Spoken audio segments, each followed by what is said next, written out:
Mari kita berdoa untuk perenungan firman kita. Terima kasih Bapa untuk hari ini. Kalau kami boleh datang kepadamu Tuhan untuk beribadah kepadamu. Dan saat ini Roh Kudus, biarlah Engkau sendiri yang berbicara kepada setiap kami, dimanapun kami berada, singkapkan kebenaran-Mu, nyatakan isi hati-Mu kepada kami. Dan kami siap untuk menerimanya. Dalam nama Tuhan Yesus, amin. Ya, Shalom, Changers, dimanapun Anda berada.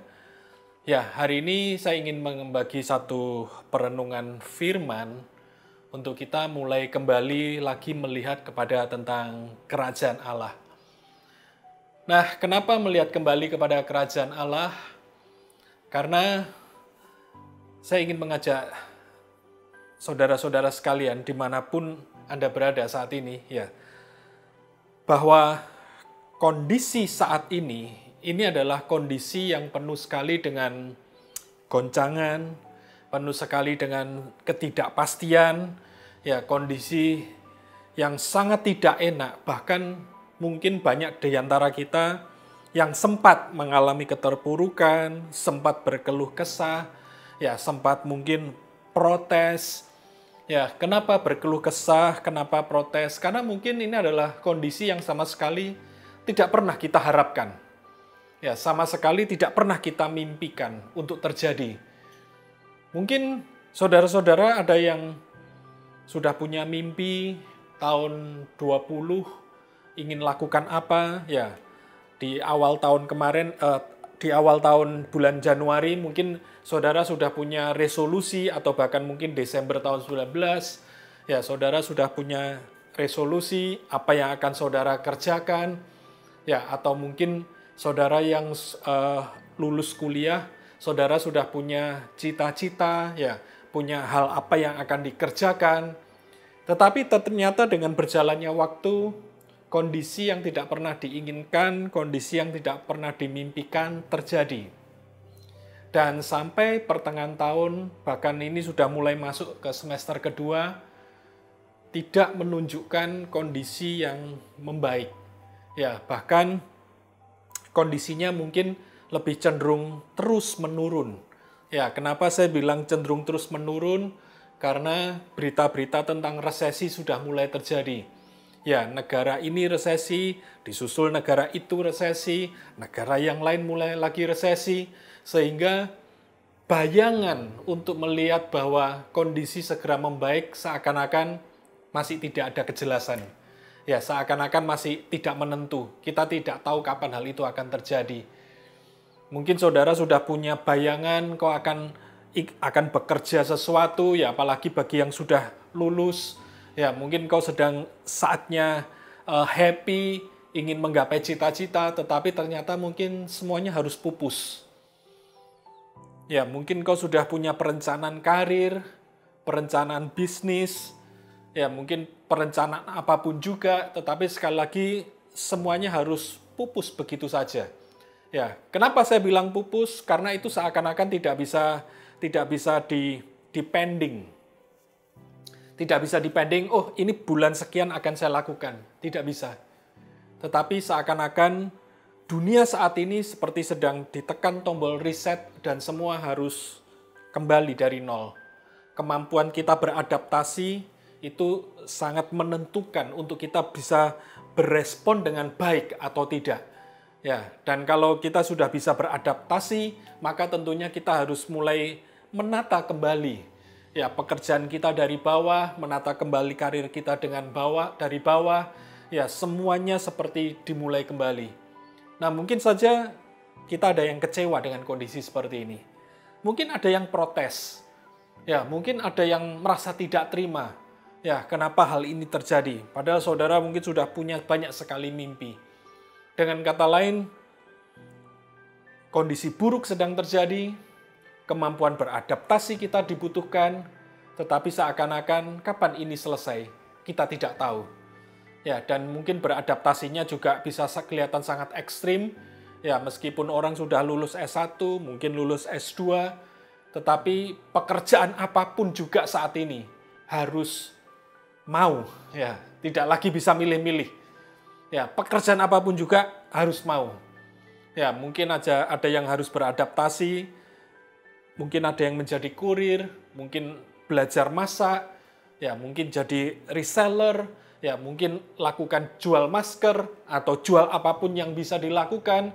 Ya, mungkin ada yang jual face shield dan lain sebagainya, ada yang jual buku bekas, bahkan saya sempat lihat di beberapa sosmed ada yang terpaksa menjual baju-bajunya dia, ya baju bekas, tetapi intinya adalah semua harus survive, semua harus bisa beradaptasi. Dan sekali lagi, kapan selesainya tidak tahu. Nah, ketika saya melihat kondisi seperti ini, saya teringat kembali dengan pesannya Yesus. Ya, dengan pesannya Yesus, di mana dia berkata, bertobatlah sebab kerajaan surga sudah dekat. Justru di kondisi yang penuh ketidakpastian, penuh dengan goncangan, ya penuh dengan keputusasaan, seperti orang kehilangan pegangan, dia tidak tahu apa yang harus dia lakukan. Seperti orang kehilangan visi, dia tidak tahu kemana dia harus melangkah. Seperti orang kehilangan harapan, dia seperti tidak punya lagi keberanian untuk bermimpi lebih. Tetapi ternyata Yesus datang dan hanya satu beritanya, yaitu kerajaan surga sudah dekat, atau kerajaan Allah sudah dekat. Nah, kalau Yesus memberitakan ini, berarti kita bisa mengetahui bahwa solusi daripada semuanya, kita harus kembali kepada kerajaan Allah. Kita harus kembali kepada kerajaan surga. Ya, kerajaan Allah adalah tempat di mana Yesus bertahta sebagai raja atas kehidupan kita. Nah, kalau Yesus memberitakan, ya, ketika bangsa Israel sedang dalam keterpurukan, bangsa Israel sedang dalam penjajahan, ya, bangsa Israel dalam goncangan dalam semua sektor yang mungkin mirip dengan kondisi kita saat ini yang sedang dalam keterpurukan, keputusasaan, penuh dengan pertanyaan, penuh dengan satu ketidakpastian. Yesus datang dan Yesus bilang, bertobatlah sebab kerajaan surga sudah dekat. Bertobatlah, dengan kata lain kita harus berbalik 180 derajat, kita harus berani memandang mata kita bahwa solusinya kerajaan surga. Bertobat berarti kita harus berani melepaskan apapun yang mungkin bisa kita raih, apapun yang kita bisa pegang, apapun yang mungkin menurut kita itu menyelamatkan. Kita harus berani lepaskan itu semua dan kita harus berani mulai memandang, melihat, berpengharapan, memegang bahwa kerajaan Allah adalah solusinya. Ya, solusi dari segala-galanya adalah kita harus berani kembali membangun bagaimana kerajaan Allah itu menjadi nyata atas kehidupan kita. Ya, bagaimana kita berani menempatkan Yesus sebagai Tuhan, sebagai Raja, bahwa Yesus itu adalah solusi di atas segala-galanya, atas semua hal yang sedang aku alami. Ya, bagaimana kita berani menempatkan Yesus sebagai solusi, sebagai Raja, sebagai Tuhan atas segala hal yang sedang kita alami. Nah, bagaimana kita membuat kerajaan Allah itu sebagai solusi dari semuanya? Bagaimana kita membuat kerajaan Allah itu makin nyata atas kehidupan kita? Nah, saya ajak saudara melihat satu ilustrasi yang Yesus katakan, yaitu di Markus 4. Ya, di Markus 4 ayat 26 sampai 32. Saya bacakan ya. Markus 4 ayat 26 sampai 32. Di situ dikatakan demikian. Lalu kata Yesus, beginilah hal kerajaan Allah itu. Seumpama orang yang menaburkan benih di tanah. Lalu pada malam hari ia tidur dan pada siang hari ia bangun dan benih itu mengeluarkan tunas. Dan tunas itu makin tinggi. Bagaimana terjadinya tidak diketahui orang itu. Bumi dengan sendirinya mengeluarkan buah, mula-mula tangkainya, lalu bulirnya, kemudian butir-butir yang penuh isinya dalam bulir itu. Apabila buah itu sudah cukup masak, orang itu segera menyabit sebab musim menuai sudah tiba. Katanya lagi, dengan apa hendak kita membandingkan kerajaan Allah itu? Atau dengan perumpamaan manakah hendaknya kita menggambarkannya? Hal kerajaan itu seumpama biji sesawi yang ditaburkan di tanah. Memang biji itu yang paling kecil daripada segala jenis benih yang ada di bumi. Tetapi apabila ia ditaburkan, ia tumbuh dan menjadi lebih besar daripada segala sayuran dan yang lain, dan mengeluarkan cabang-cabang yang besar, sehingga burung-burung di udara dapat bersarang dalam naungannya. Nah, hal ini tentunya sangat menarik sekali. Kenapa sangat menarik sekali? Tuhan kita adalah Tuhan yang supranatural. Tetapi ternyata pesannya Yesus bilang hal kerajaan surga itu diumpamakan seperti apa? Ternyata Yesus mengumpamakan dengan sesuatu yang sangat natural sekali. Yaitu apa? Benih yang ditanam, kemudian dia tumbuh, dia menjadi besar, dan dia menghasilkan buah. Itu sesuatu yang sangat natural sekali. Ya, dari sini kita bisa belajar apa, rekan-rekan sekalian? Dari sini kita bisa belajar yang pertama, ternyata kerajaan Allah itu diumpamakan seperti sebuah benih. Di mana benih ini harus tertanam di dalam tanah. Dengan kata lain, kerajaan Allah itu bukan, jangan pernah membayangkan kerajaan Allah itu seperti sebuah tiba-tiba saja terjadi mujizat, ya, yang sangat supranatural. Ya, meskipun Tuhan mampu melakukan semuanya gitu. Ya, meskipun Tuhan mampu melakukan semuanya, tetapi ternyata kelihatannya Tuhan lebih suka dengan pendekatan yang sangat-sangat natural. Nah, oleh sebab itu ketika kita belajar memahami kerajaan Allah, pahami kerajaan Allah secara natural. Bahwa ternyata solusi yang diberikan oleh Tuhan itu bukan celing, tiba-tiba masalahku hilang dan di depanku ada uang 5 miliar. Ya.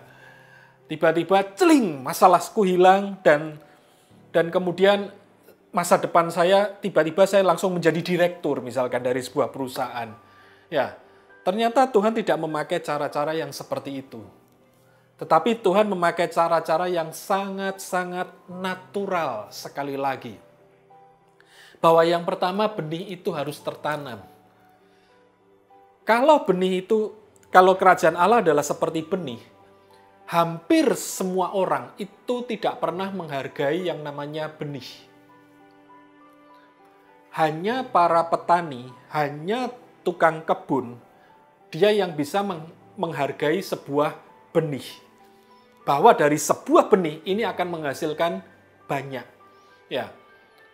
Orang biasa, kita tidak ada yang bisa menghargai yang namanya benih. Bahkan mungkin kita cenderung untuk membuang yang namanya benih. Nah, oleh sebab itu, kerajaan Allah, ya, meskipun kelihatannya sangat kecil, seperti Yesus bilang benih, tapi belajarlah untuk menghargai. Ya, sikap hati yang kita harus miliki yang pertama adalah kita harus belajar untuk menghargai benih itu. Ya, belajarlah menghargai setiap firman yang saudara baca, yang saudara renungkan. Belajarlah untuk menghargai. Nah, kemudian yang kedua, benih itu harus tertanam. Nah, tertanam di mana? Dia harus tertanam di tanah hati kita. Ya, dengan kata lain, kita harus betul-betul menyimpan benih itu. Kita harus betul-betul menyimpan kerajaan Allah. Kita harus betul-betul menyimpan firman itu betul-betul di dalam hati kita. Ya, tertanam di dalam hati kita. Kalau tertanam di dalam hati kita, berarti tidak akan pernah kita lupakan. Justru apa? Ketika tertanam di dalam hati kita, justru dia yang akan menjadi top prioritas untuk kita ingat. Dia yang akan menjadi top prioritas untuk apa? Untuk kita hargai. Dia yang akan menjadi top prioritas untuk kita mengacu kemana kita harus melangkah, apa yang harus aku kerjakan. Ya. Nah, oleh sebab itu, yang kedua sekali lagi adalah belajarlah tertanam, benih itu benar-benar tertanam di dalam hati kita. Kemudian yang kedua adalah di sini dikatakan siang dan malam. Ya, siang dan malam ya terus terjadi sampai akhirnya apa? Sampai akhirnya benih ini bertumbuh. Dengan kata lain, pertumbuhan itu butuh waktu. Pertumbuhan itu butuh proses. Nah, oleh sebab itu yang ketiga, untuk kita bisa membuat kerajaan Allah menjadi nyata dalam diri kita harus tekun di dalam proses. Nah, seringkali kadang kita tidak tekun di dalam proses karena kita ingin jawaban instan. Ya, kita kepinginnya kalau aku kembali kepada Tuhan, aku masuk dalam kerajaan Allah, maka semuanya instan. Ya, semuanya instan. Dari tidak punya duit kayak tadi, tiba-tiba wah banyak kelimpahan. Ya, tidak ada pekerjaan, tiba-tiba jadi direktur. Ya, kita kepinginnya instan. Nah, seringkali kita salah mengartikan kerajaan Allah, kita salah menghidupi kerajaan Allah, karena kita punya mentalitas inginnya semuanya serba instan. Nah, padahal cara kerja Tuhan sekali lagi sangat natural. Dikatakan siang dan malam. Ya, biarkan benih itu bertumbuh dengan sendirinya. Nah, oleh sebab itu sekali lagi belajarlah untuk bersabar. Ya, belajarlah untuk tekun. Ya, belajarlah untuk mencintai proses, teman-teman. Ya. Dengan kondisi seperti ini, yang penting kita bisa survive. Yang penting kita bisa beradaptasi. Dan kemudian apa? Tekunlah di dalamnya. Ya, bersabarlah untuk menghadapi semuanya itu. Ya, yang penting adalah pastikan bahwa benih itu tertanam. Itu. Ya. Jadi yang ketiga, sekali lagi belajarlah untuk mencintai proses. Nah, baru yang keempat, yang terakhir di sini dikatakan, maka ketika dia tumbuh menjadi besar, dia akan menaungi, bukan hanya menaungi, bahkan dia akan menghasilkan buah. Nah, jadi dengan kata lain apa? Dengan kata lain, teman-teman sekalian, ya saudara-saudara sekalian, belajarlah untuk tetap menjadi manfaat, ya hidup kita memberikan manfaat buat orang-orang di sekitar kita. Ya, tetaplah berusaha untuk melakukan bagaimana kehidupanku sekali lagi itu bisa berguna, bisa bermanfaat buat orang lain. Bagaimana kehidupanku itu memberi dampak yang benar, yang positif buat orang lain. Ya. Oleh sebab itu, buang semua keluh kesah. Ya, oleh sebab itu, buang semua keputusasaan. Kenapa? Karena kalau kita tenggelam dalam keputusasaan, kita tenggelam dalam keluh kesah, maka kita tidak akan bisa berdampak, kita tidak akan bisa memberi manfaat buat orang lain. Biarlah kerajaan Allah itu benar-benar tertanam dalam diri kita, proses terjadi dalam diri kita. Ya, kenapa proses itu bisa terjadi? Karena kita menaruh kerajaan Allah sebagai yang paling penting. Ya, tertanam di dalam hati kita. Dan kita terus berproses dengan itu. Siang dan malam ingat terus kerajaan Allah. Siang dan malam perhatikan terus firman Tuhan. Ya, siang dan malam biarkan firman Tuhan itu terus berproses di dalam hati kita. Ya, jangan pernah lelah. Dan kemudian biarkan dia bertumbuh. Ya, dia bertumbuh, dengan kata lain, biarlah kehidupan kita menjadi manfaat, memberi manfaat buat orang di sekitar kita. Kehidupan kita memberi dampak yang positif buat orang-orang di sekitar kita. Maka kita pun terakhir kita akan melihat bahwa kehidupan kita akan menghasilkan buah bagi kerajaan Allah. Nah, teman-teman, sekali lagi saya hanya ingin menguatkan dengan renungan ini bahwa meskipun kita kondisi seperti ini, sekali lagi, tetap pesannya Yesus adalah kerajaan Allah itu sudah dekat. Dan bagaimana kerajaan Allah itu menjadi benih yang tertanam di dalam hati kita. Dan biarkan benih itu berproses, terus berproses. Berproses, ya. Ingat terus, ya, ingat dan hargai benih itu. Ya, belajarlah untuk menghargai firman Allah, kerajaan Allah lebih daripada apapun. Dan kemudian biarkan dia bertumbuh. Miliki cara pandang. Bagaimana aku bisa memberi dampak? Bagaimana aku bisa memberi manfaat buat orang-orang yang ada di sekitarku, meskipun kondisinya terpuruk? Bagaimana aku bisa membangkitkan harapan dari orang-orang yang ada di sekitarku? Bagaimana aku bisa membangkitkan visi, cita-cita dari orang-orang yang ada di sekitarku? Bagaimana aku bisa mengenalkan Yesus bagi orang-orang yang ada di sekitarku? Dan maka kita pun akan berbuah lebat. Tuhan Yesus memberkati. Mari kita berdoa. Terima kasih Bapa, berbicaralah Engkau sendiri Bapa kepada setiap kami lebih lagi Tuhan. Dan nyatakan kehendak-Mu dan tuntun langkah-langkah kami seperti yang Kau mau. Di dalam nama Tuhan Yesus. Amin.